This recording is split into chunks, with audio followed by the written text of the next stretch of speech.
Salut tout le monde! Aujourd'hui, on se retrouve pour une nouvelle vidéo dans laquelle on poursuit la chaîne de vidéos qui s'arrête tout de même aujourd'hui, mais qui retrace en fait qu'est-ce qui s'est passé en 2021 pour moi. La première vidéo sur le sujet, c'était sur mes coups de cœur 2021 et je vous l'ai publié il y a 2 jours. Sinon, on poursuit pour ce bilan 2021. Donc, qu'est-ce qui s'est passé en 2021 au complet? Puisque cette année, il n'y aura pas de vidéos statistiques pour un petit problème technique dont je vous reparlerai plus tard, on va commencer tout de suite en parlant du nombre de livres que j'ai lus cette année. Parce que, mesdames et messieurs, watch out, j'ai lu 98 livres cette année. 98!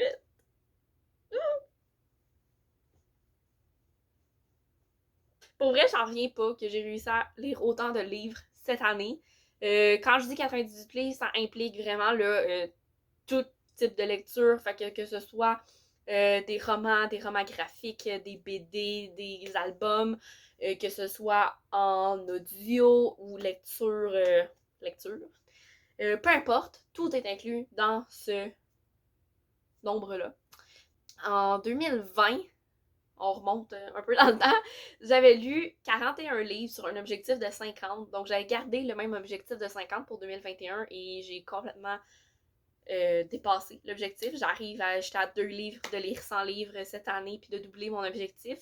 Puis j'ai plus que doublé ce que j'avais lu en 2020. Fait que pour vrai, j'en reviens juste pas. Puis je vous garantis que mon objectif va augmenter pour 2022 parce que visiblement je suis capable de lire 50 livres en un an. Comment s'est passé 2021? Parce que c'est bien beau de dire combien j'ai lu de livres, mais c'est pas tout ce qui s'est passé en 2021, mais loin de là. Pour commencer, je voulais vous parler, c'est sûr que la vidéo va se concentrer majoritairement sur la lecture, puis mes réseaux littéraires, parce que je veux pas, c'est pour ça que vous êtes là. Mais je tenais à faire un petit moment parenthèse et vous parler de ce qui s'est passé un peu plus personnellement dans ma vie, parce que veux pas, ça a un méga gros impact sur mon rendement lecture et mon bonheur actuel en lecture et en ce que je peux faire de ma vie. L'affaire dont je voulais vous parler, c'est mon changement d'études.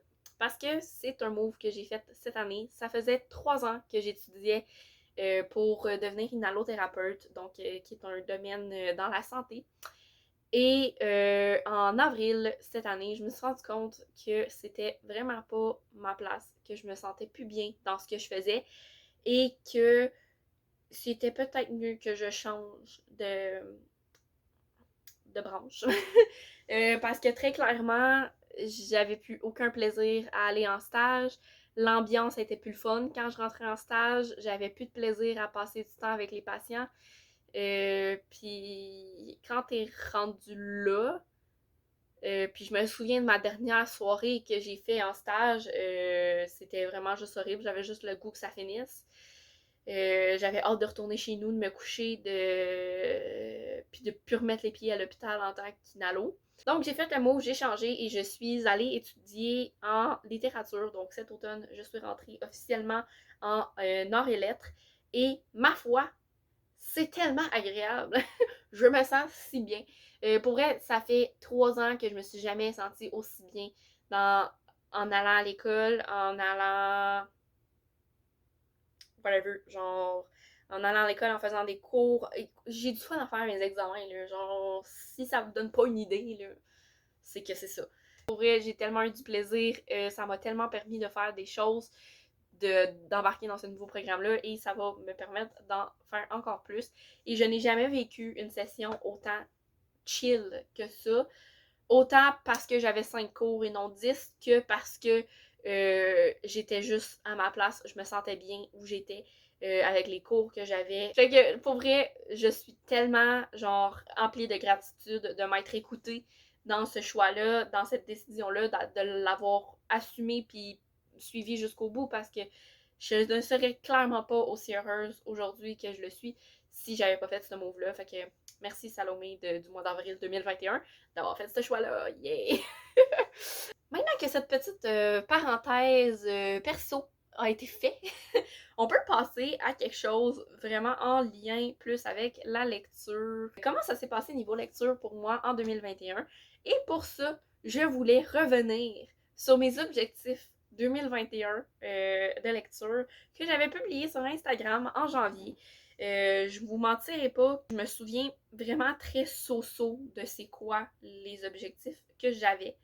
Je m'en souviens très très très très très peu. Donc je les ai pas regardés depuis janvier. Fait que on verra bien ça. Puis je pense que ça peut être bien bien bien comique. Donc, premier objectif, c'est de lire les livres de ma palle. Et là, on va quand même prendre le temps de lire le petit texte en dessous. Parce que vite de même, ben oui, j'ai lu des livres dans ma palle, tu sais. Oui, Salomé, tu as lu des livres dans ta palle. Mais j'ai pas hâte de voir le petit texte. Donc, dans le petit texte, je disais ceci.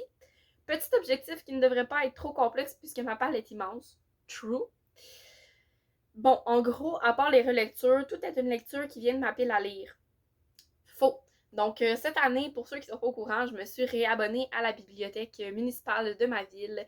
Donc, ça faisait des années que je voulais le faire, puis que je le faisais pas. Puis là, j'ai pris mes affaires, je les ai faites. Fait que j'ai commencé à relouer des livres à la bibliothèque et watch out que j'en ai loué dans les derniers mois.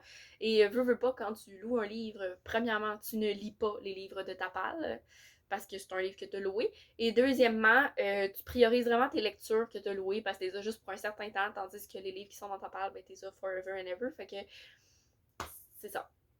C'est ce que ça donne. Ensuite, cet objectif est plus un moyen, selon moi, de me dire Salomé, achète moins de livres parce que j'aimerais bien que la grosseur de ma palle diminue. Comment dire que oui, c'était vraiment pour ça que je me disais oui, lis le livre de ta palle, Salomé. Mais qu'en même temps, est-ce que j'ai acheté moins de livres cette année? Vraiment pas. Juste pour vous dire le nombre de livres qui sont rentrés dans ma pile à lire, genre dans la bibliothèque cette année, il y en a au-dessus de 100. Ok, j'ai arrêté de les compter un moment donné, c'est pour vous dire. Là. Ça compte bien évidemment les services presse, les livres que j'ai achetés et les livres que j'ai reçus, mais quand même, il y a plus de 100 livres qui sont rentrés dans ma bibliothèque. J'ai aucune idée combien. C'est quoi cette situation-là? Genre, combien il y a de livres que j'ai pas lus? Genre. Il va falloir que je la raconte d'ailleurs parce qu'on en reparlera dans la prochaine vidéo, mais ça va faire partie de mes objectifs 2022. Est-ce que ça va fonctionner à suivre? Non, ça n'a pas fonctionné, guys. Ça n'a pas fonctionné. Je n'ai pas. Ben oui, j'ai lu les livres de ma palle, mais j'en ai ajouté beaucoup aussi. Ça n'a pas servi à me réfréner, là. Vraiment pas. Malgré le nombre de no-bugs que j'ai essayé de faire. C'est ça. Donc, voilà. Prochain objectif. Il s'agit de me remettre à l'écriture. Donc, j'en parlais en janvier. Ça n'a pas bougé. Pas du tout. Avant septembre. En septembre, je sais pas si vous vous souvenez, je vous ai fait une vidéo où je vous parlais à cœur ouvert de mon besoin de me remettre à l'écriture, mais aussi de la place qu'avait l'écriture dans ma vie depuis quelques années déjà. Et voilà, je trouvais ça simplement important de vous le partager à ce moment-là parce que j'avais reçu une bonne claque d'en face à propos de ça. Et voilà, ça me fait juste bizarre de me dire que je m'y étais déjà penchée sur ce problème-là en janvier, mais que ça n'a pas bougé avant septembre. Parce que très sincèrement, ça m'est complètement sorti de la tête avant septembre quand j'ai eu ce statement-là, puis cette claque d'en face-là. Puis en gros, ce que je disais dans ce petit texte-là qui suit ma résolution, mon objectif, c'est que je voulais pas nécessairement finir une histoire, je voulais tout simplement me remettre à l'écriture et revenir et me ramener ça dans ma vie. Parce que c'est quelque chose qui est important pour moi. Et ça s'est fait, genre pour vrai, depuis septembre, qui était mon deuxième statement. Après celui de janvier sur Instagram, il y a eu celui de septembre sur YouTube. Et ça s'est fait tranquillement pas vite. J'ai commencé à travailler sur une histoire qui est quand même assez importante pour moi, mais qui est très difficile aussi. Fait que ça avance très très lentement. J'ai beaucoup de misère à essayer de mettre des mots sur des trucs qui sont très difficiles à décrire. Bref, fait que j'essaie de penser à ça. Et j'ai pu écrire aussi dans un de mes cours, dans le fond, dans mon cours de littérature, on avait une partie création littéraire. Donc j'ai pu écrire une nouvelle. Ça a été un 3 heures de pur bonheur quand je l'ai écrit. Je l'ai comme pas retravaillé depuis, j'ai pas retouché à ça, mais pour vrai, c'était juste le fun de me remettre là-dedans puis de retrouver un peu mon côté créatif à l'écriture. C'était top. Ça fait vraiment changement d'écrire des dissertations, ce que j'ai fait toute ma session. Fait que ouais, voilà, c'est ça, ça fait vraiment du bien. Ça se fait progressivement, encore quelque chose à travailler en 2022, mais clairement, ça l'avance, ça l'avance. Ensuite, le prochain qui concerne la lecture un peu plus, c'est d'être présente sur Bookstagram le plus possible. Donc en gros, je disais que j'aimerais ça être présente et régulière sur Bookstagram. Ce n'est pas mon fort, mais je veux vraiment. J'aimerais être un peu présente à tous les jours. Je parlais ici genre des stories.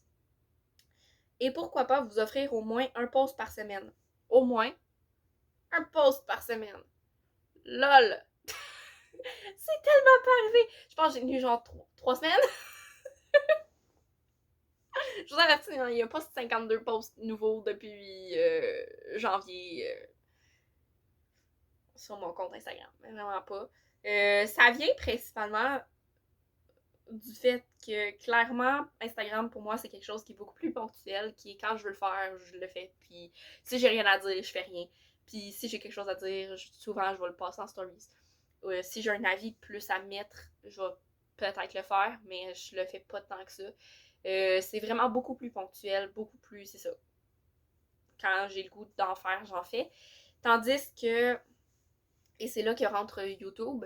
YouTube, ça, je tiens beaucoup plus à le faire de manière plus régulière, à mettre les efforts dedans, parce que je trouve que ça, entre guillemets, vaut la peine. Puis que le travail qu'il y a derrière mérite d'être vu une fois par semaine. Pour vrai. Puis ça me permet beaucoup plus de travailler, je trouve, comme je veux, à l'oral que à l'écrit. C'est beaucoup plus facile pour moi de transmettre certains avis à l'oral. Il y avait aussi une affaire du fait que quand j'étais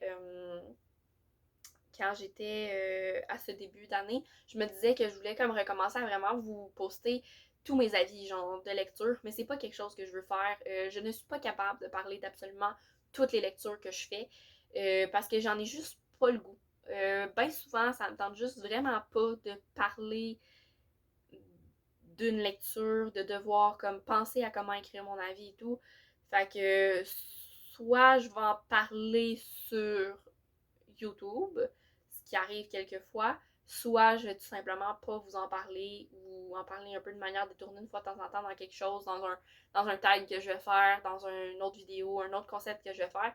Mais ça va pas nécessairement se retrouver en avis lecture en tant que tel. C'était ça pour mes objectifs de 2022. 21. 21. Wow.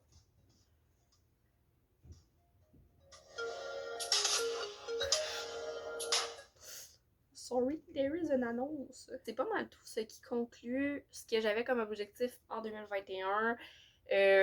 Ça a fait du bien de passer au travers. Et d'ailleurs, je vous suggère de rester pas trop loin parce que la vidéo de mes objectifs 2022 va sortir le 1er janvier. Donc,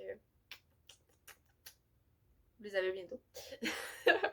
J'espère que vous aurez apprécié la vidéo. Vous pouvez toujours la liker, commenter. Dites-moi comment que ça a été votre année 2021 à vous. Je suis intéressée par la chose. Et il faut aussi vous abonner. Pourquoi je fais ça? Ça, c'est liker. En tout cas, vous pouvez aussi vous abonner à la chaîne en activant bien la cloche pour être sûr de ne pas manquer les notifications.